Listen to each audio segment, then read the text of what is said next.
Hello friends, जय हिंद। कैसे हैं आप सब लोग? बढ़िया। अब हम लोग जो है क्लास 10th की बायोलॉजी की सीरीज में हम लोग का नेक्स्ट टॉपिक है, यानी चैप्टर हम लोग का चला लाइफ प्रोसेसेस। लाइफ प्रोसेस में हम लोग न्यूट्रिशन पढ़ लिए हैं, उसमें हम लोग carbohydrate, protein, fat, vitamin, minerals ये सब पढ़ लिए हैं। फिर हम डाइजेस्टिव सिस्टम पढ़े हैं पिछले लेक्चर में, जिसमें हम लोगों ने देखा कि डाइजेस्टिव सिस्टम क्या होता है, वो कैसे काम करता है, कैसे उसकी ओरिजिन हुई, उसमें टीथ का फार्मूला क्या है ना। इसके बाद हम लोग सलाइवा पढ़े, लीवर पढ़े, पैंक्रियाज पढ़े, है ना, इंस्टाइन, लाइनस्टाइन, ये सब बात पढ़े। यानी हम लोग कंप्लीटली डाइजेस्टिव सिस्टम के बारे में हम लोगों ने पढ़ा और देखा। उम्मीद है कि आप इसको रिवीजन किए होंगे, आपको चीजें याद होंगी। अब हम लोग नेक्स्ट जो हम लोग का टॉपिक है लाइफ प्रोसेसेस का ही जो नेक्स्ट टॉपिक है वो है रिस्पिरेटरी सिस्टम। क्या भाई? Respiratory system. इसमें हम लोग रिस्पिरेटरी सिस्टम के बारे में पढ़ेंगे, यानी इसमें हम लोग रिस्पायरेशन के बारे में पढ़ेंगे, जिसमें हम लोग ये पढ़ेंगे कि रिस्पायरेशन क्या होता है, इसकी क्या डिफिनीशन होती है, लंग्स कैसे काम करता है, लंग्स की स्ट्रक्चर कैसा होता है, ठीक है। इसमें जो है आरक्यू क्या होता है, प्लांट में रिस्पायरेशन कैसे होता है, ठीक है। ये सब बातें हम लोग देखेंगे। तो क्रम बाई क्रम हम लोग देखते हैं। तो देखिए हम लोग का जो हेडिंग है वो है रिस्पिरेटरी सिस्टम। क्या है भाई? Respiratory system. रिस्पिरेटरी सिस्टम का पहले हम लोग डिफिनीशन देखते हैं। क्या डिफिनेशन है? The process of releasing of energy, यानी एनर्जी का रिलीज करना कहां से? From food. फूड से एनर्जी को रिलीज करना रिस्पायरेशन कहलाता है। क्योंकि जैसा कि मैंने पिछले वीडियो में बताया था कि डाइजेशन का मतलब होता है ग्लूकोज का बनाना, यानी फूड का ब्रेक डाउन करके glucose, amino acid, fatty acid बनाना। अब वो जो फूड बना है उस फूड से एनर्जी को रिलीज करना क्या कहलाता है? रिस्पायरेशन कहलाता है। ये लिखा हुआ है the process of respiration involve, यानी रिस्पायरेशन के प्रोसेस में क्या क्या इन्वॉल्व होता है। तो पहला, taking oxygen into the cell, यानी कि O2 को कहां से लेगा? सेल से लेगा। और क्या करेगा? Using it for releasing energy by burning food, यानी फूड को बर्न करा के O2 की हेल्प से एनर्जी रिलीज कराना ही क्या है? रिस्पायरेशन है। इलिमिनेटिंग वेस्ट प्रोडक्ट, यानी वेस्ट प्रोडक्ट को इलिमिनेट करना। कौन सा वेस्ट प्रोडक्ट? CO2 और H2O फ्रॉम बॉडी। बॉडी से CO2 H2O को इलिमिनेट कराना, वेस्ट प्रोडक्ट को इलिमिनेट करना ही क्या कहलाता है? रिस्पायरेशन कहलाता है। तो यानी कि रिस्पायरेशन के अंदर क्या क्या इंक्लूड है, क्या क्या इन्वॉल्व है, तो हम देखेंगे कि O2 का यूज किया जाएगा, ठीक है, फूड को बर्न कराया जाएगा और वेस्ट प्रोडक्ट को जो है इलिमिनेट किया जाएगा। इसमें CO2 और H2O के बारे में बात कर रहे हैं। अब तीसरी बात क्या हुई डिफिनेशन में? तीसरी बात यह है कि इस टोटल रिस्पायरेशन के प्रोसेस में हम फूड को ऑक्सीजन के साथ यूज करेंगे, बर्न कराएंगे, और माइट्रोकाइंड्रिया हम लोग पढ़े हैं ना कि ये माइट्रोकाइंड्रिया है, माइट्रोकाइंड्रिया के ऊपर अंगुली समान रचना, अंदर अंगुली समान रचना क्रिस्टी कहलाती है, और क्रिस्टी पे ऑक्सीसोम पाए जाते हैं। इसी ऑक्सीसोम पे, इसी ऑक्सीसोम पे ये रिस्पायरेशन कंप्लीट होता है। इसीलिए हम बोलते हैं सेलुलर रिस्पायरेशन। इसीलिए माइटोकॉन्ड्रिया को बोलते हैं पावर हाउस ऑफ सेल, क्योंकि पावर यानी एनर्जी यानी एटीपी कहां बन रहा है? माइटोकॉन्ड्रिया के अंदर। माइटोकॉन्ड्रिया में कहां? क्रिस्टी पर कहां? ऑक्सीसोम पर। इसलिए यहाँ पे लिखा है कि फूड और ऑक्सीजन को इस ऑक्सीसोम पर ले जा करके CO2, H2O और एनर्जी, यहाँ पे एनर्जी किस फॉर्म में रहता है? एटीपी का फॉर्म में रहता है। तो इस एनर्जी को बनाना ही क्या कहलाता है? रिस्पायरेशन कहलाता है। यानी कि respiration is the process in which food and oxygen are used and make CO2, H2O और energy in form of ATP. ATP के फॉर्म में जो है एनर्जी को बनाना ही क्या कहलाता है? रिस्पायरेशन कहलाता है। अगर हम रिस्पायरेशन का इक्वेशन देखें, आपसे सीधे एग्जाम में इक्वेशन ही पूछ सकता है। इक्वेशन देखें अगर, तो क्या यहाँ पे है? C6H12O6, यानी ये ग्लूकोज का फार्मूला है। हम जो कार्बोहाइड्रेट पढ़ रहे थे तो वहां पे पढ़े थे glucose, fructose, galactose, mannose, sucrose, maltose, है ना, सेलुलोज, हेमिसोलेट, डेस्ट्रीन, पैक्टीन, ये सब लोग पढ़ा था ना। तो उसमें ग्लूकोज आया था, इसमें हमने कहा था CnH2nOn।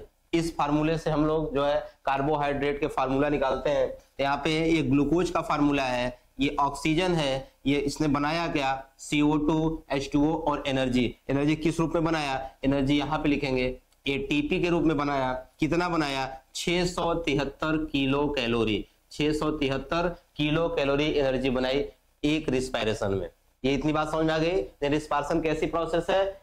एनर्जी रिलीज वाली प्रोसेस है, जिसमें एनर्जी को रिलीज किया जाएगा इन फॉर्म ऑफ एटीपी, एटीपी के फॉर्म में। आगे देखते हैं रिस्पायरेशन में, आगे देखते हैं कि रिस्पायरेशन क्या भाई, रिस्पायरेशन एक बायोलॉजिकल प्रोसेस है, रिस्पायरेशन एक बायोलॉजिकल प्रोसेस है जिसमें एडीपी से एटीपी बनेगा। एडीपी मतलब adenosine diphosphate, adenosine diphosphate, adenosine diphosphate, जिसको शॉर्टकट में बोलेंगे एडीपी, और इसको एटीपी में बदलना। एटीपी मतलब एडिनोसिन ट्राइफॉस्फेट, एटीपी में बदलना क्या कहलाता है, रिस्पायरेशन कहलाता है। Respiration is opposite process of photosynthesis. Photosynthesis का ठीक उल्टा प्रोसेस क्या है, जो है रिस्पायरेशन है। जैसे कि हम लोग भी आपको देखा ना हमने पीछे, यानी कि इस प्रोसेस में अगर हम तीर का निशान इधर लगा दे, इधर लगा दे अगर, तो ये H2O और CO2 के हेल्प से प्लांट क्या बनाता है, ग्लूकोज। इसी प्रोसेस को बोलते हैं फोटोसिंथेसिस। और अगर इसी तीर को हम क्या करें, इधर की ओर लगा दें, तो यह CO2 H2O बनेगा, ग्लूकोज का यूज होगा और एनर्जी बनेगा। इस प्रोसेस को हम रिस्पायरेशन बोलते हैं। यानी रिस्पायरेशन और फोटोसिंथेसिस ठीक अपोजिट प्रोसेस है, ठीक अपोजिट प्रोसेस है। आगे देखते हैं, आगे देखते हैं हम लोग, आगे देखते हैं। आगे देखिए इसमें क्या लिखा हुआ है, लिखा हुआ है कि जो रिस्पायरेशन है, जो रिस्पायरेशन है वो क्या क्या कर रहा है भाई। देखिए जो रिस्पायरेशन है,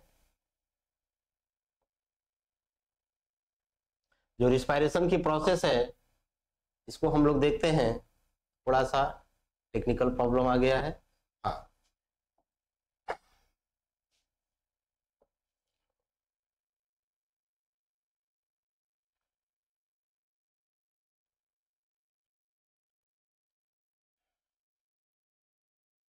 जो रिस्पायरेशन की प्रोसेस है, ये कह रहा है कि रिस्पायरेशन क्या है भाई। तो रिस्पायरेशन जो है, respiration is a biological process जिसमें एटीपी और एडीपी बनेंगे। और रिस्पायरेशन में क्या क्या इंक्लूड है, तो रिस्पायरेशन में इंक्लूड है ब्रीदिंग, यानी कि इसको बोलते हैं हिंदी में श्वासोच्छ्वास, यानी ब्रीदिंग। और क्या, ब्रीदिंग के अंदर दो बातें यहाँ आएंगी, एक है इंस्पायरेशन, या इसी को बोलते हैं इनहेलेशन, एक है एक्सपायरेशन, जिसको दूसरी भाषा में बोलते हैं एक्सहेलेशन। इंस्पायरेशन का मतलब बाहर के वायु को, यानी एयर का अंदर जाना इंस्पायरेशन, और बाहर निकलना एक्सपायरेशन। तो इंस्पायरेशन मतलब इन मतलब अंदर जाना, एक्स मतलब बाहर जाना, यानी एयर का बाहर आना। तो इंस्पायरेशन और एक्सपायरेशन, इंस्पायरेशन को इनहेलेशन ही बोला जाता है और एक्सपायरेशन को जो है एक्सहेलेशन ही बोला जाता है। दोनों को एक साथ मिला के ब्रीदिंग कहा जाता है। ठीक है, यानी कि ब्रीदिंग जो है वो रिस्पायरेशन का एक पार्ट है, ब्रीदिंग रिस्पायरेशन का एक पार्ट है। इसको हम आगे देखेंगे। दूसरा इसमें और क्या शामिल है, एक्सचेंज ऑफ गैस, गैस का एक्सचेंज होना, जैसे किसका, एक्सटर्नल रिस्पायरेशन, इंटरनल रिस्पायरेशन, यानी कि अंदर जाना और बाहर आना, यानी अंदर जाना इंटरनल, बाहर आना एक्सटर्नल, यानी गैसों का एक्सचेंज होगा, बाहर जाएगा तो एक्सटर्नल और अंदर आएगा तो इंटरनल। तीसरा प्रोसेस में आता है transport of gas, transport of gas, गैसों का ट्रांसपोर्ट होना। और चौथा इसमें आता है सेलुलर रिस्पायरेशन, जिसमें माइटोकॉन्ड्रिया के ऊपर क्रिस्टी ऑक्सीसोम के ऊपर जो ऑक्सीजन और ग्लूकोज टूट करके एटीपी बनाएंगे, उसी को हम बोलते हैं सेलुलर रिस्पायरेशन। यानी कि रिस्पायरेशन के अंतर्गत सेलुलर रिस्पायरेशन आएगा। अब सेलुलर रिस्पायरेशन में क्या क्या इंक्लूड है, पहला ग्लाइकोलिसिस, दूसरा क्रेब्स साइकिल, तीसरा ईटीएस यानी इलेक्ट्रॉन ट्रांसपोर्ट सिस्टम। ग्लाइकोलिसिस क्या होता है भाई, ग्लूकोज से पायरुविक एसिड का बनना ग्लाइकोलिसिस है।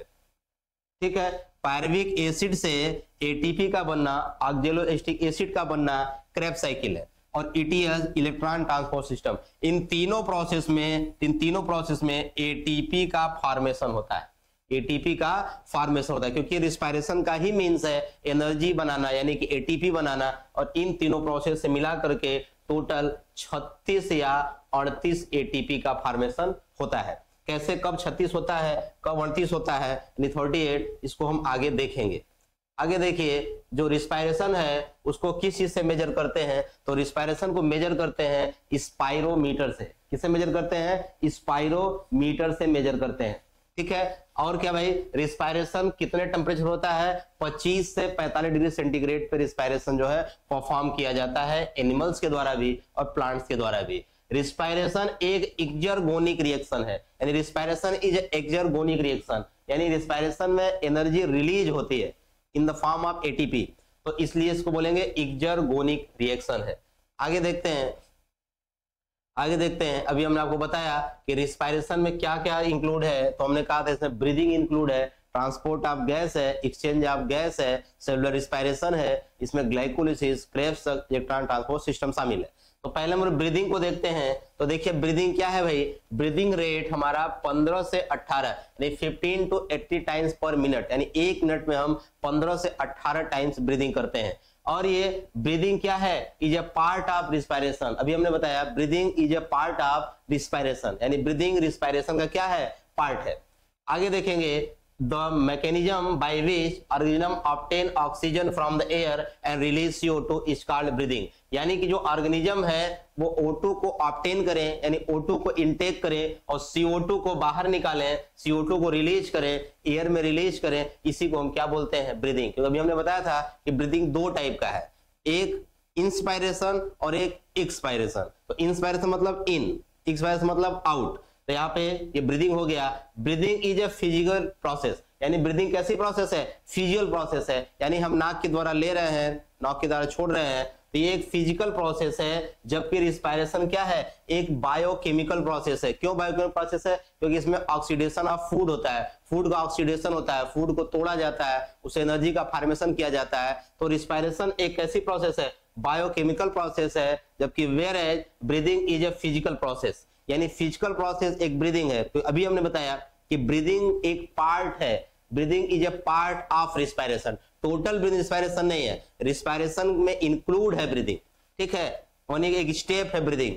यहाँ पे देखिए लिखा है अब breathing means 1 inhalation plus 1 exhalation, यानी कि ब्रीदिंग का मतलब एक बार क्या किया गया, इनहेलेट किया गया, एक बार एक्सहेलेट किया गया, या एक बार इंस्पायर किया गया, एक बार एक्सपायर किया गया, ठीक है। तो यहाँ पे ये ब्रीदिंग हो गया। Breathing involve movement of ribcage and diaphragm, यानी ब्रीदिंग कब होगी, ब्रीदिंग क्या करेगी, वो रिबकेज और डायफ्राम का मूवमेंट कराएगी। यानी हम ब्रीदिंग के बारे में समझ गए, यानी ब्रीदिंग एग्जाम में आएगा तो हम ब्रीदिंग के बारे में बहुत बेहतरीन लिख पाएंगे, is a part of respiration. आगे देखते हैं, तो ब्रीदिंग क्या है, in breathing lungs are involve, breathing में लंग्स इन्वॉल्व होता है, where as respiration mitochondria also involve, यानी कि ब्रीदिंग में केवल लंग्स इन्वॉल्व होता है, जबकि रिस्पायरेशन में लंग्स तो इन्वॉल्व होता ही है, साथ ही साथ माइटोकॉन्ड्रिया भी इन्वॉल्व होता है, क्योंकि माइटोकॉन्ड्रिया के अंदर ही फूड का ऑक्सीडेशन होता है और एनर्जी रिलीज होती है। यानी कि जो ब्रीदिंग है वो एक लिमिटेड प्रोसेस है, जो रिस्पायरेशन है एक ब्रॉड प्रोसेस है, उस ब्रॉड प्रोसेस के अंदर ब्रीदिंग आ रहा है, ठीक है। तो इस तरह से समझेंगे हम लोग। ड्यूरिंग रिस्पायरेशन, रिस्पायरेशन के दौरान क्या होता है, energy store in form of ATP, यानी रिस्पायरेशन के दौरान जो एनर्जी है वो एटीपी के रूप में स्टोर होती है, ठीक है। यहाँ देखिए लिखा हुआ है एडीपी और फास्फेट प्लस एनर्जी मिलके क्या बनाएंगे, एटीपी बनाएंगे, यानी एटीपी को also called as energy currency, यानी एटीपी को क्या बोलते हैं, एनर्जी करेंसी बोलते हैं, क्योंकि ये एनर्जी है, जैसे पैसा करेंसी नोट हम लोग के लिए जो एनर्जी देता है, वैसे एनर्जी कौन देगा, एटीपी देगा। तो breathing rate in aquatic animal is much faster than terrestrial, यानी कि जो जल में रहने वाले जो जीव हैं उनमें ब्रीदिंग रेट ज्यादा होता है in comparison to terrestrial animals में। ये बात हम जानते रहेंगे, ये क्वेश्चन बन सकता है जो है असर्शन रीजन में।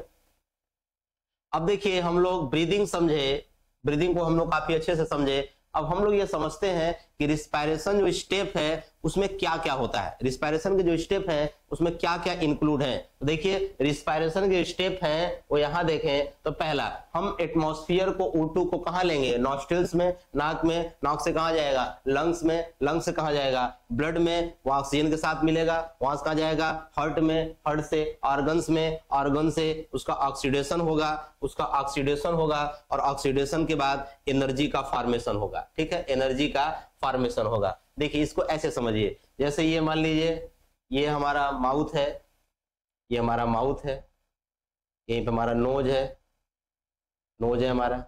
अब नोज से मैंने पिछले दिन जब मैं पढ़ा रहा था आपको जो है डाइजेस्टिव सिस्टम, तो आप बताया था हमने कि यहाँ पे दो पाइपें एक के पीछे एक होती है, एक एयर पाइप होता है, एक फूड पाइप होता है।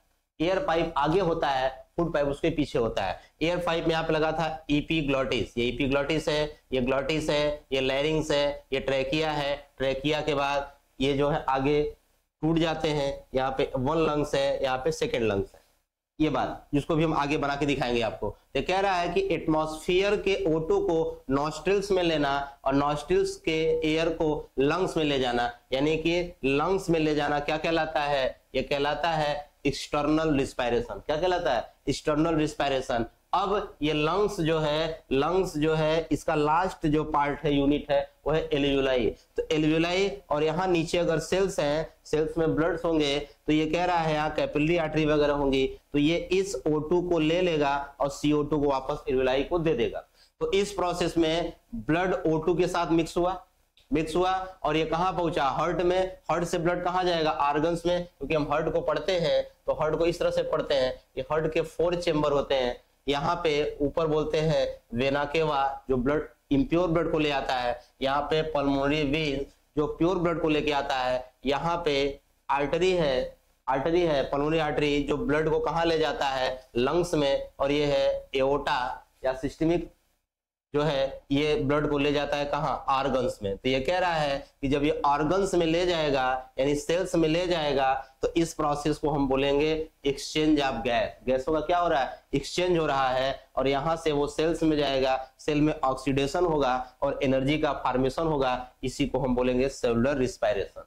यानी कहने का मतलब ये हुआ कि टोटल जो रिस्पायरेशन का स्टेप है वो 3 हिस्सों में बटा हुआ है, 3 पार्ट में बटा हुआ है। पहला external respiration, exchange of gas और सेलुलर रिस्पायरेशन। यानी कि पहले बाहर से हवा अंदर आई जिसको एक्सटर्नल बोलेंगे, फिर एक्सचेंज गैस का आदान प्रदान हुआ यानी O2 का आदान प्रदान हुआ यानी एक्सचेंज हुआ। उसके बाद फिर सेल के अंदर जा करके एनर्जी का फॉर्मेशन हुआ, यानी माइटोकॉन्ड्रिया के अंदर जाके एनर्जी का फॉर्मेशन हुआ। तो टोटल ये 3 स्टेप से गुजर रहा है, लेकिन हर स्टेप में आ रहा है जैसे एटमॉस्फेयर O2 से लेकर के लंग्स तक एक्सटर्नल, फिर ब्लड से लेकर के ऑर्गन्स तक, वहां से सेल्स तक। तो ये जो है हमारा हो गया एक्सचेंज ऑफ गैस हो गया। उसके बाद एनर्जी का फॉर्मेशन हुआ जिसको हम सेलुलर रिस्पायरेशन बोलते हैं। तो इस तरीके से हम समझ पाएंगे कि रिस्पायरेशन के स्टेप कौन कौन से हैं। अब हम बात करते हैं कि जो रिस्पायरेशन है वो कितने टाइप का होता है। तो मेनली रिस्पायरेशन 2 टाइप का होता है। एक को हम बोलते हैं एरोबिक रिस्पायरेशन और एक को बोलते हैं एनएरोबिक रिस्पायरेशन। इसको हम डिफरेंस की मदद से पढ़ते हैं, डिफरेंस की हेल्प से पढ़ते हैं। अगर एग्जाम में दोनों में डिफरेंस आएगा, आप डिफरेंस कर देंगे, दोनों में अलग अलग आएगा तो आप अलग अलग उसको पॉइंट आउट करके लिख सकते हैं। कैसे? देखिए, जैसे एरोबिक रिस्पायरेशन और एनएरोबिक रिस्पायरेशन में क्या डिफरेंस है, यानी कंपेयर करके पढ़ते हैं, क्योंकि पढ़ने का सबसे बेहतरीन तरीका होता है कंपेयर करके पढ़ना, यानी तुलना करके पढ़ना। कंपेयर करके पढ़ेंगे तो आपको चीजें याद रहेंगी, ज्यादा टाइम तक याद रहेगी। एक याद रहेगा, दूसरा अपने आप याद हो जाएगा। जैसे देखिए यहाँ पे लिखा हुआ है कि एरोबिक रिस्पायरेशन में O2 नेसेसरी है, जबकि एनारोबिक रिस्पायरेशन में O2 नेसेसरी नहीं है, नॉट नेसेसरी। एरोबिक रिस्पायरेशन में कंप्लीट ब्रेकडाउन ऑफ ग्लूकोज होता है, यानी ब्रेकडाउन पूरा हो जाता है ग्लूकोज का, जबकि एनएरोबिक में इनकम्प्लीट ब्रेकडाउन होता है ग्लूकोज का। अगर कंप्लीट ब्रेकडाउन होगा तो एनर्जी ज्यादा बनेगा, इनकम्प्लीट ब्रेकडाउन होगा तो एनर्जी कम बनेगा। तो देखिए यहाँ पे अगर कंप्लीट ब्रेकडाउन हो रहा है तो 686 किलो कैलोरी एनर्जी रिलीज हो रही है, जबकि यहाँ पे केवल 20 किलो कैलोरी एनर्जी रिलीज हो रही है। तो कम ब्रेकडाउन हो रहा है, इनकम्प्लीट ब्रेकडाउन हो रहा है तो कैलोरी कम बन रही है, वहां पे ज्यादा बन रही है। यहाँ पे इसमें जो फाइनल प्रोडक्ट बनता है, एरोबिक रिस्पायरेशन जो फाइनल प्रोडक्ट बनता है वो CO2 और H2O बनता है, जबकि एनारोबिक में जो फाइनल प्रोडक्ट बनता है वो एथिल अल्कोहल, इसको एथेनॉल बोलते हैं, और CO2 और लैक्टिक एसिड बनता है हमारे मसल्स में। यानी मसल्स में लैक्टिक एसिड का बन जाना ही क्या है, गाउट वगैरह है, ये ठीक नहीं है। तो ये इस तरीके से एनर्जी कम रिलीज हो रही है। और ये जो एरोबिक रिस्पायरेशन है ये प्रोसेस कहाँ होता है? साइटोप्लाज्म में और माइटोकॉन्ड्रिया में। माइटोकॉन्ड्रिया में भी कहाँ? क्रिस्टी पर भी कहाँ? ऑक्सीसोम पर, है ना। और ये कहाँ होता है? ये ओनली साइटोप्लाज्म में। इसको कैसे समझेंगे? जैसे देखिए ये सेल है, सेल के अंदर जो लिक्विड भरा है इसको हम बोलते हैं प्रोटोप्लाज्म। इसमें न्यूक्लियस होता है, न्यूक्लियस के चारों तरफ पेरीफेरी में लिक्विड होता है, उसी को बोलते हैं साइटोप्लाज्म। तो यहाँ पे जो एनएरोबिक रिस्पायरेशन है वो साइटोप्लाज्म में होता है, और जो एरोबिक रिस्पायरेशन होता है वो साइटोप्लाज्म में होता ही होता है। साइटोप्लाज्म माइटोकॉन्ड्रिया होता है, माइटोकॉन्ड्रिया के अंदर होता है। और ये जो एरोबिक रिस्पायरेशन है ये किसमें होता है, तो इसका एग्जांपल है एनिमल्स और प्लांट्स में एरोबिक रिस्पायरेशन होता है, और बैक्टीरिया, चाहे यू बैक्टीरिया हो, चाहे साइनोबैक्टीरिया हो, चाहे ब्लू ग्रीन एल्गी हो, उन सब में जो है एनारोबिक रिस्पायरेशन, फंगस में, और पैरासिटिक ऑर्गेनिज्म जो है और जो मसल्स हैं उनमें कैसे रिस्पायरेशन है, एनएरोबिक रिस्पायरेशन होता है। तो यानी कि एनिमल और प्लांट को छोड़ दिया जाए तो बाकी जितने भी ऑर्गेनिज्म हैं उनमें एनएरोबिक रिस्पायरेशन होता है। अब ये जो रिस्पायरेशन की प्रोसेस है उसमें क्या होता है, तो देखिए इसमें प्रोसेस होता है कि ग्लूकोज, यानी यहाँ देखिए ग्लूकोज जो है वो प्रोसेस होगी ग्लाइकोलिसिस की। प्रोसेस कौन सी होगी, ग्लाइकोलिसिस की। और ये प्रोसेस कहाँ होती है, ये प्रोसेस होती है साइटोप्लाज्म में। कहाँ, साइटोप्लाज्म में होती है। और ये ग्लूकोज किसमें कन्वर्ट हो जाता है, पायरुविक एसिड में। किसमें कन्वर्ट हो जाता है, पायरुविक एसिड में। और ये पायरुविक एसिड में एक प्रोसेस चलती है, इसका नाम है क्रेब्स साइकिल। और ये प्रोसेस माइटोकॉन्ड्रिया के अंदर होती है। और इस पायरुविक एसिड से बनता है CO2, H2O और 38 ATP। यानी कि ग्लूकोज से पायरुविक एसिड का बनना ग्लाइकोलिसिस कहलाता है, जो प्रोसेस माइटोकॉन्ड्रिया में परफॉर्म होती है। और पायरुविक एसिड से CO2, H2O और एनर्जी का बनना जो है क्रेब्स साइकिल कहलाता है, जो कि माइटोकॉन्ड्रिया में होता है। आप याद रखेंगे। लेकिन अगर हम इधर देखें एनारोबिक में, तो यहाँ पे ग्लूकोज से पायरुविक एसिड बनता है, ग्लूकोज से पायरुविक एसिड बनता है। अब अगर O2 एब्सेंट है, यानी O2 नहीं है, ऑक्सीजन नहीं है, तो ये फर्मेंटेशन की प्रोसेस अपनाते हैं और ये एथिल अल्कोहल CO2 और केवल 2 ATP बनाते हैं, केवल 2 ATP बनाते हैं। वहां पे 38 ATP बन रहा है। बताइए तो ये प्रोसेस ज्यादा तेज है कि नहीं, ज्यादा जो है हमारे लिए हितकारी है कि नहीं, लाभकारी है कि नहीं, बेनिफिशियल है कि नहीं, तो ये प्रोसेस ज्यादा लाभकारी है। और ये जो मसल्स हैं इनमें एनएरोबिक रिस्पायरेशन है। क्या होता है भाई, एनएरोबिक रिस्पायरेशन होता है, यानी ग्लूकोज से लैक्टिक एसिड बन जाता है और एटीपी का फॉर्मेशन केवल 2 ही होता है, यानी केवल 2 ही एटीपी बनते हैं। ये थोड़ा सा गड़बड़ बात है। तो यानी कि एनारोबिक और एरोबिक रिस्पायरेशन, हमने देखा कि एरोबिक रिस्पायरेशन किसी भी ऑर्गेनिज्म के लिए ज्यादा बेनिफिशियल है। लेकिन अगर वहीं बैक्टीरिया की बात करें तो बैक्टीरिया में ऑक्सीजन एब्सेंस रहेगा तो एनारोबिक रिस्पायरेशन हो जाएगा, उसके लिए वही जो है फ्रूटफुल है। अब हम लोग आगे देखते हैं कि जो जैसा हमने आपको डाइजेस्टिव सिस्टम में बताया था कि डाइजेस्टिव सिस्टम का इवोल्यूशन कैसे हुआ, जिस तरीके डाइजेस्टिव सिस्टम हमारे अंदर है क्या सेम अन्य ऑर्गेनिज्म में भी ऐसा है, तो हमने देखा ऐसा नहीं है। अब हम लोग देखते हैं रिस्पायरेटरी सिस्टम पढ़ने से पहले ये देखते हैं कि रिस्पायरेटरी सिस्टम का जो ओरिजिन हुआ, क्या जैसा आज है वैसे ही हमारे जो है जो पहले के जीव है, चाहे प्रोटोजोआ हो, पोरीफेरा हो, सिलिंड्रेटा, प्लेटेहेल्मिन्थीज, एस्क्लेमेंथी, इनलिडा, मोलस्का, आर्थ्रोपोडा से लेते हुए क्या कार्डेटा तक ऐसा ही रिस्पायरेशन प्रोसेस रहा है। इसको देखने के लिए हम इसके इवोल्यूशन को देखते हैं। किसको देखते हैं, इसके इवोल्यूशन को देखते हैं। इसमें क्या देखते हैं कि हम ये देखते हैं कि प्रोटोजोआ से लेके एस्क्लेमेंथीज तक, यानी प्रोटोजोआ, पोरीफेरा, सिलिंड्रेटा, प्लेटेहेल्मिन्थीज, एस्क्लेमेंथीज। प्रोटोजोआ मतलब amoeba, paramecium, Euglena, Plasmodium, Trypanosoma, ये सब। अगर पोरीफेरा की बात करें, स्पंज, यूस्पंजिया जिसको बाथ स्पंज बोलते हैं, यूप्लेक्टेला इसको वीनस फ्लोरा बास्केट बोलते हैं, है ना, ये सब। और सिलेंट्रेटा जैसे हाइड्रा हो गया, प्लेटीहेल्मिन्थी जैसे टीनिया हो गया, एस्क्लेमेंथी जैसे स्केरिस हो गया। इन सब के अंदर जो रिस्पायरेशन की जो प्रोसेस है वो बॉडी सरफेस से ही हो जाता है, यानी सिंपल डिफ्यूजन द्वारा ही इसमें रिस्पायरेशन हो जाता है। यानी कि अगर ये हम अमीबा को बना दें अगर, तो अमीबा के अंदर बॉडी सरफेस से ही डिफ्यूजन के प्रोसेस द्वारा CO2 बाहर हो जाएगा और O2 अंदर हो जाएगा, क्योंकि एक्वेटिक एनिमल है तो आदान प्रदान हो जाएगा, यानी सिंपल डिफ्यूजन के द्वारा जो है रिस्पायरेशन परफॉर्म होगा। लेकिन अगर ये बात एनलिडा की करें जिसमें केचुआ आता है, लीच आता है, नेरिस आता है, अगर उसमें रिस्पायरेशन की बात करें तो उसमें रिस्पायरेशन क्यूटेनियस होता है या स्किन द्वारा रिस्पायरेशन होता है। अगर वही बात हम आर्थ्रोपोडा की करें, यानी इंसेक्ट की बात करें, जो सबसे बड़ा फाइलम है आर्थ्रोपोडा, उसमें जो है रिस्पायरेशन के 3 ऑर्गन हैं। हो सकता है ट्रैकिया द्वारा हो, किसके द्वारा हो, ट्रैकिया द्वारा हो। जितने भी इंसेक्ट हैं उनमें जो है रिस्पायरेशन ट्रैकिया के द्वारा होता है। स्पाइडर और स्कॉर्पियन यानी मकड़ी और बिच्छू में जो है जो रिस्पायरेशन होता है, इसके लिए उनमें जो है बुक लंग्स पाया जाता है। क्या पाया जाता है, बुक लंग्स, यानी स्पाइडर और स्कॉर्पियन में बुक लंग्स पाया जाता है, इंसेक्ट में ट्रैकिया पाया जाता है और लाइम्यूलस में बुक गिल पाया जाता है। इसका मतलब कि आर्थ्रोपोडा में रिस्पायरेशन अलग अलग जीवों में अलग अलग टाइप के ऑर्गन जो है इस कार्य को परफॉर्म कर रहे हैं। ये हो गया। और आगे बढ़े अगर आर्थ्रोपोडा के बाद देखते हैं मोलस्का को देखते हैं, तो मोलस्का में जो है रिस्पायरेशन गिल या पल्मोनरी सैक के द्वारा होगा। मोलस्का में पाइला आता है, यूनियो आता है, तो यहाँ पे हमने पाइला लिखा हुआ है। इकानोडर्मेटा में इसमें स्टारफिश आता है, इसमें रिस्पायरेशन के लिए या तो डर्मी ब्रॉन्ची है, जैसे ये स्टारफिश है, जैसे ये स्टारफिश है,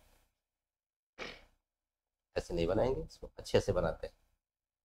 जैसे स्टारफिश की बात करें, अगर स्टारफिश की बात करते हैं, तो अगर हम स्टारफिश को बनाए, अगर देखिए 1 2 3 4 एंड 5 ये स्टारफिश है। इसके अंदर ट्यूब फीड पाया जाता है। क्या पाया जाता है भाई? ट्यूब फीड पाया जाता है। ट्यूब फीड पाया जाता है, इस तरह से ट्यूब फीड पाया जाता है इसके अंदर। ये ट्यूब फीड जो है रिस्पायरेशन में अपना रोल प्ले करता है, या डर्मल ब्रॉन्ची द्वारा ये रिस्पायरेशन कर लेते हैं। अगर वहीं पे हम बात करें हम टैडपोल का और फिश का, तो इसमें रिस्पायरेशन जो है गिल या बॉडी सरफेस द्वारा हो जाता है। अगर उसमें भी हम आगे बात करें रेप्टाइल्स यानी कि स्नेक वाली फैमिली, एविस यानी बर्ड्स, मैमल्स यानी स्तनधारी जिसमें हम लोग आते हैं, उसमें बाय लंग्स, जिसको पल्मोनरी रिस्पायरेशन बोलते हैं, यानी लंग्स के द्वारा रिस्पायरेशन होता है। यानी हमने ये समझा कि पूरे इवोल्यूशन ने ये समझा कि प्रोटोजोआ से लेकर के हमारे तक यानी मैमल्स तक, हम लोग मैमल्स में यूथीरिया है, इसमें यूथीरिया में रिस्पायरेशन लंग्स के द्वारा होता है, लेकिन इसके पहले लंग्स की ओरिजिन नहीं हुई थी। मोलस्का में ये जो पल्मोनरी सैक है ये कुछ हद तक लंग्स की तरह है, लेकिन मैमल्स में आते आते ही लंग्स का डेवलपमेंट हुआ है। यानी हमको स्पेशली इस टॉपिक में हमें लंग्स के बारे में ही पढ़ना है, जो देखिए यहाँ पे लिखा हुआ है कि पैरामीशियम में जो है, जो कि एक प्रोटोजोआ का जीव है, एक प्रोटो ऑर्गेनिज्म है, इसमें जो है रिस्पायरेशन सेल मेम्ब्रेन के द्वारा होता है, ये भी याद रखेंगे। जबकि अमीबा है, उसमें जो है रिस्पायरेशन सिंपल डिफ्यूजन द्वारा हो रहा था। अब यहाँ पे देखेंगे कि रिस्पायरेशन अगर एनिमल्स में अगर मैमल्स की बात करें अगर, तो लंग्स द्वारा हो रहा है। देखते हैं प्लांट में रिस्पायरेशन कैसे होता है, फिर हम लंग्स के बारे में हम लोग आगे पढ़ेंगे। अगर रिस्पायरेशन प्लांट की बात करें, तो respiration in plant also involve the exchange of O2 and CO2, यानी प्लांट भी CO2 और O2 का एक्सचेंज करते हैं। इसके लिए उनका जो रूट, उनका स्टेम, उनका जो लीफ है, ये परफॉर्म करता है रिस्पायरेशन इंडिविजुअली, अलग अलग परफॉर्म करता है प्लांट के जो पार्ट्स है, रूट, स्टेम और लीव्स। जो रिस्पायरेशन है ये एक स्लो रेट है, रिस्पायरेशन इन प्लांट में स्लो रेट है। एनिमल के मुकाबले प्लांट में जो रिस्पायरेशन की प्रोसेस होती है वो थोड़ी स्लो प्रोसेस होती है, और इसमें डिफ्यूजन अकर्स, इसमें डिफ्यूजन होता है कहाँ? रूट में, स्टेम में और लीव्स में। अगर अलग अलग देखें तो अगर रिस्पायरेशन रूट में देखें अगर, तो रूट में रिस्पायरेशन, रूट कहाँ पाए जाते हैं? सॉइल में, तो लिखा है in soil respiration occurs by the process of diffusion with the help of root hair. यानी ये रूट है, ये रूट है, ये रूट के हेयर है, इसमें डिफ्यूजन की प्रोसेस होगी और ये रिस्पायरेशन कर लेंगे। ये तो रूट की बात हो गई। अगर हम आगे बढ़े अगर स्टेम की बात करें, यानी रिस्पायरेशन अगर स्टेम में हो रहा है, तो स्टेम में रिस्पायरेशन के लिए क्या है भाई?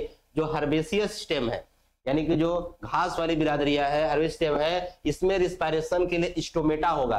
आपको पता है ये लीफ है, लीफ में छोटे छोटे पोर्स होते हैं, इन्हीं पोर्स को हम स्टोमेटा बोलते हैं। क्या बोलते हैं? स्टोमेटा बोलते हैं, स्टोमेटा। अगर हम स्टोमेटा की बनावट अगर देखें तो स्टोमेटा कैसा होता है? स्टोमेटा ऐसा होता है, देखिए ऐसा सरल वे में बना है। स्टोमेटा हमारा कैसा होता है? ऐसा होता है। इसको गार्ड सेल बोलते हैं। क्या बोलते हैं? Guard cell. और इसके बाहर क्या लगा होता है? Subsidiary cell. क्या होता है? Subsidiary cell. इसके अंदर होता है क्लोरोप्लास्ट। गार्ड सेल में क्या होता है? क्लोरोप्लास्ट। ये क्लोरोप्लास्ट है। इसके अंदर जो है साइटोप्लाज्म होता है, ये है साइटोप्लाज्म। इसके अंदर जो है न्यूक्लियस होता है, ये बनावट किसकी है? एक स्टोमेटा की। ये एक स्टोमेटा का स्ट्रक्चर है ये। तो ये कह रहा है कि जो हर्बेसियस स्टेम होते हैं उनमें रिस्पायरेशन स्टोमेटा के द्वारा होता है, और जो हार्डी वुडी स्टेम्स हैं उनमें रिस्पायरेशन लेंटिसेल के द्वारा। वेरी वेरी इंपॉर्टेंट, यानी स्टेम में लेंटिल सेल्स पाए जाते हैं या लेंटिकल्स पाए जाते हैं, जिसको लेंटिसेल्स हम ज्यादा अच्छा प्रोनाउंस करते हैं। लेंटिसेल्स पाए जाते हैं जो रिस्पायरेशन परफॉर्म करते हैं। अगर वही रिस्पायरेशन हम लीफ की बात करें तो लीफ में रिस्पायरेशन कैसे होता है? Through the stomata bye diffusion, यानी ये स्टोमेटा के द्वारा होता है। दिन के टाइम स्टोमेटा ओपन हो जाते हैं, है ना, रात के टाइम स्टोमेटा बंद हो जाते हैं, है ना। और ये respiration leaves during the day time and night time, यानी कि रिस्पायरेशन पत्तियों में डे टाइम में भी होगा और नाइट टाइम में होगा, लेकिन इनका प्रोसेस कैसा होगा, स्लो प्रोसेस होगा। ये the net gas exchange of leave during the day time, यानी कि जो गैस का एक्सचेंज होता है वो डे टाइम में होता है। और इसमें होगा क्या, O2 डिफ्यूज आउट, यानी कि डे टाइम में O2 डिफ्यूज आउट और CO2 डिफ्यूज इन, यानी CO2 अंदर। और अगर नेट गैस एक्सचेंज आप लोग नाइट के समय बात करें तो O2 डिफ्यूज इन और CO2 डिफ्यूज आउट, यानी डे के टाइम और नाइट के टाइम दोनों अपोजिट प्रोसेस है। अगर डे के टाइम में अगर O2 बाहर जा रहा है तो नाइट के टाइम में O2 अंदर आएगा, और ठीक उल्टा CO2 के बारे में हो जाएगा। ये इंपॉर्टेंट है, इसको याद रखेंगे। अब हम लोग आगे बात करते हैं कि रिस्पिरेटरी सिस्टम किसके द्वारा परफॉर्म हो रहा है ह्यूमन में, तो आप लिखेंगे लंग्स के द्वारा, यानी फेफड़े के द्वारा। लिखा हुआ है ह्यूमन रिस्पिरेटरी सिस्टम, इसमें हम लोग किसको पढ़ना है, लंग्स के बारे में पढ़ना है। तो हम लोग लंग्स के बारे में पढ़ते हैं। लंग्स को हम पल्मोन्स भी कहते हैं। क्या बोलते हैं, पल्मोन्स बोलते हैं। इसे लंग के स्टडी को हम लोग पल्मोनोलॉजी बोलते हैं। लंग्स की स्टडी क्या बोलते हैं, पल्मोनोलॉजी बोलते हैं। जो ह्यूमन लंग्स है उसे संकन लंग्स कहा जाता है, इसलिए संकन लंग्स कहा जाता है। तो इसमें नो मसल्स, इसमें कोई मसल्स नहीं होता है। तो ह्यूमन के लंग्स में मसल्स न होने के कारण, कोई मसल्स न होने के कारण इसे संकन लंग्स कहा जाता है। Lungs present in the thoracic cavity या चेस्ट कैविटी। लंग कहां पाए जाते हैं, थोरैकिक कैविटी या चेस्ट कैविटी में पाए जाते हैं। अगर इसको इस तरह से हम लोग देखें तो ये डायफ्राम है, ये थोरैकिक कैविटी है, इसमें जो है हमारे दोनों लंग्स यहाँ पे प्रेजेंट होते हैं, ये दो लंग्स यहाँ पे प्रेजेंट होते हैं। तो ये लंग्स चेस्ट कैविटी में है। The main organs of human respiratory system are, यानी कि हम लोग का जो मेन रेस्पिरेटरी ऑर्गन है वो तो लंग्स है, लेकिन उसको सपोर्ट करने के लिए, लंग्स के अंदर सपोर्ट करने के लिए जो जो अंग्स है वो क्या है, वो नोज है, नेजल पैसे नेजल कैविटी है, ट्रेकिया है, ब्रोंची है, लंग्स है, डायफ्राम है। तो लंग्स के साथ साथ ये लोग सपोर्ट में है। इसको देखते हैं बारी बारी से हम लोग इसमें कैसे। जैसे पहले हम लोग ये देख लेते हैं कि किस तरीके से जब हम सांस लेते हैं, हम लोग रिस्पायरेशन करते हैं या ब्रीदिंग करते हैं। जैसे हमने बताया कि breathing as a process of respiration, जब ब्रीदिंग करते हैं तो हम क्या करते हैं, नॉस्ट्रिल्स यानी कि नाक यानी नोज में हमने जो है एयर को लिया, और एयर कहाँ गया, फेरिंग्स में। क्योंकि हमने आपको पिछले वीडियो में बताया था कि pharynx is a common passage of food air. तो ये कॉमन पैसेज है, यानी फेरिंग्स गया, फेरिंग्स से लैरिंग्स में, लैरिंग्स से ट्रेकिया में, ट्रेकिया से ब्रोंची में, ब्रोंची से ब्रोंचियोल्स में, ब्रोंचियोल से एल्वियोलाई में, एल्वियोलाई से ब्लड में, अब ब्लड से सेल्स में। यहाँ पे देखिए, यहाँ लिखा है ब्रोंची, ये प्लूरल है, इसका सिंगुलर क्या है, ब्रोंचस। यहाँ पे लिखा है एल्वियोलाई, इसका सिंगुलर क्या है, एल्वियोलस। देखिए इसको इस तरह समझेंगे, अगर हम यहाँ पे अगर बनाते हैं, इस तरह से बनाते हैं अगर लंग्स को, कई बार हमने लंग्स से बना रहे हैं। इसमें देखिए हमने ये हमारा नॉस्ट्रिल्स है, हमने नॉस्ट्रिल्स लिया, आगे क्या है, यहाँ पे फेरिंग्स है, फेरिंग्स है, फिर आगे बढ़ा, इसको लैरिंग्स बोलेंगे। इसके ऊपर ग्लॉटिस और इपिग्लॉटिस पहले से बताया हमने, ये लैरिंग्स है। अब लैरिंग्स है, उसके बाद ये क्या है, ये ट्रेकिया है। ये क्या भाई, ट्रेकिया है, यानी ये ट्रेकिया है। अब ये आगे दो पार्ट में डिवाइड हो गया, इसको हम बोलेंगे, इसको बोलेंगे प्राइमरी ब्रोंची। फिर आगे राइट साइड में तीन पार्ट में, लेफ्ट साइड में दो पार्ट में डिवाइड होगा, इसको बोलेंगे सेकेंडरी ब्रोंची। इसके बाद इसके और भी पार्ट होंगे जिसको बोलेंगे टर्सरी ब्रोंची। इसके बाद आगे बढ़ेंगे ब्रोंचियोल्स, और सबसे लास्ट में आएगा एल्वियोलाई, जिसमें एयर जो है भरा हुआ है। तो ये हो गया। इसके बाद यहाँ पे आएगा ब्लड कैपिलरी, यानी यहाँ से O2 और CO2 क्या होगा, एक्सचेंज होगा। इस तरीके से हम लोग जो है सीधे एयर को लेते हुए कहाँ पहुंच जाएंगे, सीधे सेल्स में पहुंच जाएंगे। तो ये पाथवे रहा, एयर किस तरीके से फेफड़े में जाता है। अभी लंग्स का हम फिगर दोबारा ड्रॉ करेंगे आगे बताने के लिए, लेकिन पहले एक बात समझ लेते हैं कि अगर कहा जाए, अगर हम लोग कंपोजिशन देखें, अगर इनहेल्ड वर्सेस एक्सहेल्ड एयर का, इसमें क्या देख रहे हैं हम, ये गैस है, ये इनहेल्ड एयर और ये एक्सहेल्ड एयर, यानी कितना अंदर गया कितना बाहर है, इसको देखते हैं। तो अगर हम इस प्रोसेस में देखें तो O2 21% इनहेल्ड हुआ, लेकिन एक्सहेल कितना हुआ, 16.4%। अगर हम CO2 को इनहेल की बात देखें तो 0.04% और एक्सहेल कितना हुआ 4.4%। अगर हम वाटर वेपर को इनहेल की बात करें तो कुछ लिटिल अमाउंट में, कुछ सम अमाउंट में, लेकिन अगर एक्सहेल की बात करें तो लॉट ऑफ अमाउंट में हम लोग जो है वाटर वेपर को एक्सहेल करते हैं। ठीक है, यानी कि कुल मिला के हम ये बात समझ पा रहे हैं लंग्स में कि लंग्स का मेन यूनिट कौन है, एल्वियोलाई। यानी कि alveoli is the structural and functional of lung, यानी कि जो लंग्स की जो स्ट्रक्चरल यानी लंग्स की स्ट्रक्चर कौन बना रहा है, एल्वियोलाई। लंग्स में फंक्शनिंग पार्ट कौन है, एल्वियोलाई। यानी कि ये alveoli structural and functional part है आपके लंग्स का। ये बात याद रखेंगे। आपसे पूछतेगा कि यूनिट ऑफ लंग्स, तो आप क्या लिखेंगे, एल्वियोलाई। क्या लिखेंगे भाई, एल्वियोलाई लिखेंगे। और अगर ये एल्वियोलाई की बात करें तो दोनों लंग्स मिला के लगभग 200 मिलियन, अप्रोक्सीमेटली 200 मिलियन लंग्स हैं। तो काफी मात्रा में लंग्स हैं। आगे देखते हैं लंग्स के बारे में और बातें देखते हैं। यहाँ पे देखिए हमने जगह बनाया हुआ है आपको बताने के लिए कि लंग्स की बनावट कैसी होती है। देखिए ये हमारी थोरैकिक कैविटी है, ये हमारा डायफ्राम है, क्योंकि डायफ्राम भी ऊपर नीचे होगा तो लंग्स जो है ऑक्सीजन लेगा, CO2 छोड़ेगा, क्योंकि इसमें कोई मसल्स तो होता नहीं है। तो यहाँ पे अगर हम देखें, अगर हम बात करें तो ये हमारा क्या है, लैरिंग्स। ये क्या है, लैरिंग्स। ये क्या है भाई, लैरिंग्स। इसके बाद ये क्या है, ये ट्रैकिया। पहले लैरिंग्स फिर ट्रैकिया, ये लैरिंग्स फिर आगे ट्रैकिया। ये दो हिस्सों में बट गया, इसको हम बोलेंगे प्राइमरी ब्रॉन्चस। अगर ये राइट साइड है और ये लेफ्ट साइड है तो लेफ्ट प्राइमरी ब्रॉन्चस। फिर उसके बाद इधर का जो लंग्स है ये दो हिस्सों में, इधर का लंग्स 3 हिस्सों में डिवाइड हो जाएगा। 3 हिस्सों में, यानी एक लंग्स हम इधर बना दें, एक लंग्स अगर इधर बना दें हम, तो अगर इसको राइट समझा जाए, इसको लेफ्ट समझा जाए, इसको हम बोलेंगे लेफ्ट प्राइमरी ब्रॉन्ची। उसके बाद ये 2 हिस्सों में बढ़ गया तो सेकेंडरी लेफ्ट, क्योंकि लेफ्ट वाली बात कर रहे हैं, सेकेंडरी लेफ्ट ब्रॉन्ची। उसके बाद फिर इधर भी अगर बात करेंगे तो प्राइमरी राइट ब्रॉन्ची, सेकेंडरी राइट ब्रॉन्ची, उसके बाद टर्सरी ब्रॉन्ची, उसके बाद फिर ब्रॉन्चियोल्स, उसके बाद ये राइट है तो राइट ब्रॉन्चियोल्स, लेफ्ट है तो लेफ्ट ब्रॉन्चियोल्स, इसके बाद फिर है एल्वियोलाई, उसके बाद फिर क्या है भाई, एल्वियोलाई। इस तरह की डिवाइड है। जो राइट लंग्स है ये 3 भागों में बटा होता है, क्योंकि तीनों को ये जो है ब्रॉन्ची ऑक्सीजन सप्लाई कर रहे हैं, एयर सप्लाई कर रहे हैं, और ये 2 हिस्सों में बटा होता है। तो हिस्सों में बटा होता है। हार्ट के पास, हार्ट जो हमारा होता है, ये जो हमारा लेफ्ट लंग्स है ना, इसी में एक गड्ढा खांच होता है, इसी खांच में हमारा हार्ट सिचुएटेड होता है। क्या होता है, सिचुएटेड होता है। ठीक है, ये हमारा हार्ट की बात करें तो ये कहां पे है, यहीं पे, यहाँ पे, यानी कि लेफ्ट लंग में एक खांच है, ग्रूव है, उसी के अंदर हमारा हार्ट सिचुएटेड होता है।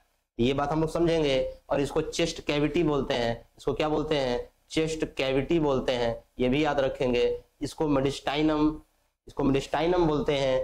इस तरह से हमारी बनावट किसकी है, ये लंग्स की बनावट है। तो अगर लंग्स में अगर हम देखें, यहाँ पे देखिए हमने लिखा हुआ है कि जो राइट लंग्स और लेफ्ट लंग में क्या डिफरेंस है, यहाँ पे आप अच्छे समझ पाएंगे। जो राइट लंग्स है ये 3 लोब है, क्योंकि अभी हमने बनाया कि ये राइट लंग्स है और ये लेफ्ट लंग्स है। जो राइट लंग्स है इसके कितने लोब है, 3 लोब्स है, 1 2 3, 1 2 3, 3 लोब्स है। और जो लेफ्ट लंग है इसके कितने लोब्स हैं, 2 लोब्स है। जो राइट लंग्स है वो बिगर है, जो लेफ्ट लंग्स है वो स्मॉलर है।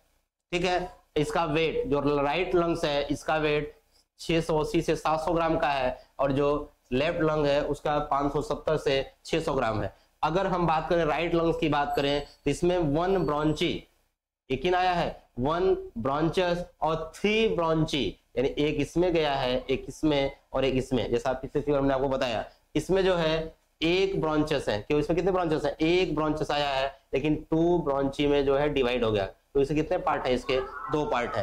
ठीक है, ये हो गया हमारा लंग्स की बनावट। आगे हम लोग देखते हैं कि जो हमारा लंग्स है इसमें जो है लंग्स में प्लूरल फ्लूइड भरे होते हैं, जो हेल्प करते हैं प्रिवेंशन फ्रिक्शन बिटवीन मेम्ब्रेन। यानी कि जो हार्ट की मेम्ब्रेन होती है, सॉरी जो लंग्स की मेम्ब्रेन होती है, अगर इसको हम यहाँ पे बनाए,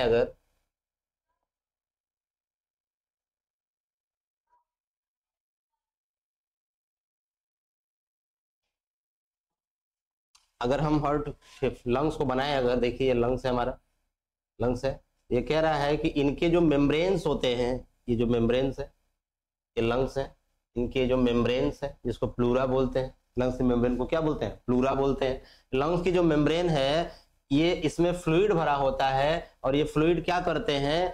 प्रिवेंशन ऑफ फ्रिक्शन, यानी कि फ्रिक्शन से हमें प्रिवेंट करते हैं बिटवीन मेम्ब्रेन के बीच, और ये लुब्रिकेंट का काम करते हैं और ये शॉक एब्जॉर्बर होते हैं, यानी चोट लगने पे ये चोट को सह लेते हैं। ये काम है किसका? प्लूरल फ्लूइड का, जिसको प्लूरा भी बोलते हैं। और जो volume of air normally inhaled और एक्सहेल्ड भाई, इसे टाइडल वॉल्यूम कहते हैं, यानी ऐसा वॉल्यूम एयर का जितना हम अंदर लिए यानी इनहेल किए, जितना बाहर निकाले एक्सहेल किए, उसी को हम बोलते हैं टाइडल वॉल्यूम। तो कितना होता है? 500 ml होता है। कितना होता है? 500 ml होता है ना, 500 ml। अब हम लोग देखते हैं कुछ रिस्पिरेटरी डिसऑर्डर। क्या देखते हैं? कुछ रिस्पिरेटरी डिसऑर्डर के बारे में देखते हैं कि कुछ डिसऑर्डर होते हैं रिस्पिरेशन जुड़े हुए। क्या होते हैं भाई? जैसे पहला है यूपनोइया, जिसमें नॉर्मल ब्रीदिंग। यूपनोइया क्या है? नॉर्मल ब्रीदिंग, यानी नॉर्मल हम एयर को इनहेल कर रहे हैं, एक्सहेल कर रहे हैं, ये यूपनोइया है ना, यूपनोइया। और एपनोइया क्या है? नो ब्रीदिंग, अगर ब्रीदिंग नहीं हो रही है तो उसको हम क्या बोलेंगे? एपनोइया। और डिस्पनोइया, डिस्पनोइया क्या है? पेनफुल ब्रीदिंग, ब्रीदिंग तो कर रहे हैं लेकिन दर्द हो रहा है, पेनफुल ब्रीदिंग, जिसको बोलेंगे डिस्नोपिया। और asphyxia, suffocation when CO2 rise in air, यानी एयर में अगर CO2 की मात्रा बढ़ गई है तो उसको बोलेंगे एस्फेक्सिया। एनोक्सिया, एनोक्सिया क्या है? नो O2 इन टिश्यू, हमारे टिश्यूज में O2 नहीं होगा तो इस डिजीज को, इस डिसऑर्डर को हम क्या बोलेंगे? एनोक्सिया बोलेंगे। अगला हाइपनोक्सिया, लो O2 इन टिश्यू, टिश्यू में O2 की मात्रा क्या है? लो है। और योनोइंग, यानी occurs when CO2 occurs in CO2 reach in blood, अगर ब्लड में CO2 की मात्रा बहुत ज्यादा हो गई है, CO2 की मात्रा बहुत ज्यादा हो गई है, उसको हम बोलेंगे योनोइंग। ये देखिए कब होता है? अगर हम भोजन कर लेते हैं, खाना खा लेते हैं, तो उस समय CO2 हमारे अंदर ज्यादा हो जाता है, O2 कम हो जाता है, कोई खाते समय ज्यादा सांस नहीं ले पाते हैं, उसमें हमें योनोइंग होता है। हिपकपिंग, मस्कुलर स्पैन ऑफ डायफ्राम, यानी डायफ्राम का मस्कुलर स्पैन क्या कहलाता है? हिपकपिंग कहलाता है। और आगे है ये occurs due to irritation of oesophagus of food, अगर मान लीजिए ओइसोफेगस में कोई फूड वगैरह फंस गया तो आपको ये घटना देखने को मिल सकता है, यानी कंठ, जिसको हम कंठ बोलते हैं। अब आगे देखते हैं, यहीं पे लिख दिया गया है कि आरक्यू क्या होता है? आरक्यू मतलब रिस्पायरेशन कोसेंट, क्या बोलते हैं इसको? Respiration quotient. क्वेश्चन क्या है? रिस्पायरेशन कोसेंट का मतलब नंबर ऑफ CO2 इन्वॉल्व, मतलब जितना CO2 क्या हुआ? बाहर निकला है, जितना बाहर निकला है इन ड्यूरेशन ऑफ रिस्पायरेशन, कब? रिस्पायरेशन दौरान जितना CO2 इन्वॉल्व हुआ है और जितना O2 यूज हुआ है, इसी के रेशियो को हम क्या बोलते हैं? Respiration quotient, respiration quotient. और इस रिस्पायरेशन को हम किससे नापते हैं? गैनांग रिस्पायरोमीटर, गैनांग रिस्पायरोमीटर से हम इस O2 को नापते हैं। तो आई होप आपको ये वीडियो बहुत अच्छा लगा होगा, है ना। हमने आपको जो है बहुत समरी में, क्योंकि 10th में बहुत ब्रॉड करके नहीं पढ़ाया गया है, बहुत ज्यादा आपको नहीं पढ़ना है, लेकिन हमने आपको एक बेहतरीन ढंग से एक अच्छा कंटेंट प्रोवाइड किया है। पहले तो सबसे अच्छा कंटेंट मिलना बहुत बड़ी बात है, तो एक सीक्वेंस से अच्छा कंटेंट बनाना और उसको समझाना, और अगर कंटेंट बनाना हो गया, समझाना हो गया, तो आप उसको बहुत अच्छे तरीके से समझ पाएंगे, जिससे कि आपका वो टॉपिक 1 घंटे के अंदर वो तैयार हो जाएगा। आप इसको जो है बार बार वीडियो को रोक करके नोट्स को लिखें, उसको पढ़ें, फिगर्स बनाएं और बायोलॉजी को बहुत बेहतरीन करें। धीरे धीरे धीरे धीरे हम लोग इस क्रम में आगे बढ़ेंगे। आपको सारे सिलेबस के जो टॉपिक है वो आपको हम पढ़ा देंगे एग्जाम से पहले, इसके PYQs भी करा देंगे, इससे जुड़े जितने भी क्वेश्चंस हैं जो संभावित हैं, जो आने के फुल चांसेज हैं, उनको हम यहाँ पे आपको क्वेश्चंस कराएंगे। जब ये चैप्टर खत्म होगा इसके क्वेश्चन की सीरीज भी शुरू कर देंगे, फिर नेक्स्ट चैप्टर शुरू कर देंगे। इस तरीके से हम लोग का ये चैप्टर आगे बढ़ता रहेगा और हम 10th की पूरी बायोलॉजी हम कवर कर लेंगे। तो आपको कैसा लगा कमेंट बॉक्स में हमें जरूर जवाब दीजिए, बताइए कि कैसा लगा। Thank you.